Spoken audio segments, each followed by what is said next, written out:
Kozhikode എടവണ്ണപ്പാറയിലെ karate അധ്യാപകൻ സാദിഖ് അലിക്കെതിരെ നിരവധി പരാതികൾ ഉണ്ടായിരുന്നുവെന്ന് പെൺകുട്ടിയുടെ കുടുംബം. പ്രദേശവാസികളും പരാതി ഉയർത്തുന്നുണ്ട്. പെൺകുട്ടിയെ കരാട്ടെ മാസ്റ്റർ പീഡനത്തിന് ഇരയാക്കിയിരുന്നു. പെൺകുട്ടി കടുത്ത മാനസിക സമ്മർദ്ദത്തിലായിരുന്നുവെന്നും കുടുംബം നേരത്തെ വ്യക്തമാക്കിയിരുന്നു. വിവരങ്ങളുമായി സോണൽ കൃഷ്ണ ചേരുന്നുണ്ട്. സോണൽ, ഈ ഒരു വിഷയത്തിലെ കരാട്ടെ മാസ്റ്റർ ഈ ഒരു പെൺകുട്ടിയോട് മാത്രമല്ല മിക്ക കുട്ടികളോടും ഇത്തരത്തിൽ തന്നെയാണ് പെരുമാറുന്നത് എന്നൊക്കെയുള്ള വിവരങ്ങൾ പുറത്തു വരുന്നുണ്ടല്ലോ. ഇതുമായി ബന്ധപ്പെട്ട ഏറ്റവും പുതുതായി നമുക്ക് ലഭിക്കുന്ന സൂചനകൾ എന്തൊക്കെയാണ്?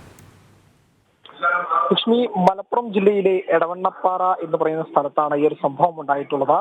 17 വയസ്സുകാരിയുടെ മൃതദേഹം ചാലിയാറിൽ കണ്ടെത്തിയ സംഭവവുമായി ബന്ധപ്പെട്ടാണ് പിന്നീട് ഈ വിവരങ്ങൾ പുറത്തു വരുന്നത്. അതായത് ഈ പെൺകുട്ടിയെ തന്നെ കരാട്ടെ പഠിപ്പിക്കുന്ന മാസ്റ്റർ തന്നെ പീഡനത്തിന് ഇരയാക്കിയിട്ടുണ്ട് എന്നാണ് കുടുംബത്തിന്റെ ആരോപണം. ഗുരുതരമായിട്ടുള്ള ആരോപണവുമായി കുടുംബം തന്നെയാണ് രംഗത്തെത്തുന്നത്. അതായത് ഈ കുട്ടിയുടെ സഹോദരി ഉൾപ്പെടെയുള്ളവരാണ് രംഗത്തെത്തുന്ന ഒരു സാഹചര്യം ഉണ്ടായിട്ടുള്ളത്. പെൺകുട്ടി കടുത്ത മാനസിക സമ്മർദ്ദത്തിലായിരുന്നു അതായത് മരണപ്പെടുന്നതിന് കുറച്ച് മുൻപുള്ള ദിവസങ്ങളിൽ കടുത്ത മാനസിക സമ്മർദ്ദത്തിലായിരുന്നു എന്നുള്ള കാര്യം കൂടി കുടുംബം പറയുന്നുണ്ട്. ഊർക്കടവിലെ കരാട്ടെ അധ്യാപകന് ഒട്ടേറെ പരാതികൾ ഇയാൾക്കെതിരെ, അതായത് ഈ കരാട്ടെ അധ്യാപകനെതിരെ ഒരുപാട് പരാതികൾ ഇതുമായി ബന്ധപ്പെട്ടതിന് മുമ്പേയും വന്നിട്ടുണ്ട് എന്നുള്ളതാണ് ഈ സഹോദരി പറയുന്നത്. ഈ സിദ്ദീഖ് അലി ആണ് ഈ കരാട്ടെ അധ്യാപകന്റെ പേര്.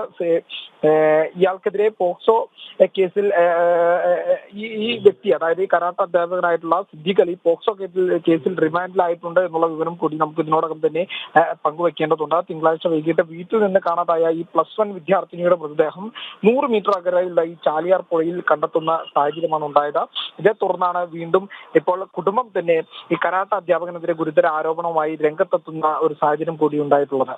ലക്ഷ്മി, സോണലാണ് വിവരങ്ങൾ നൽകിയത്.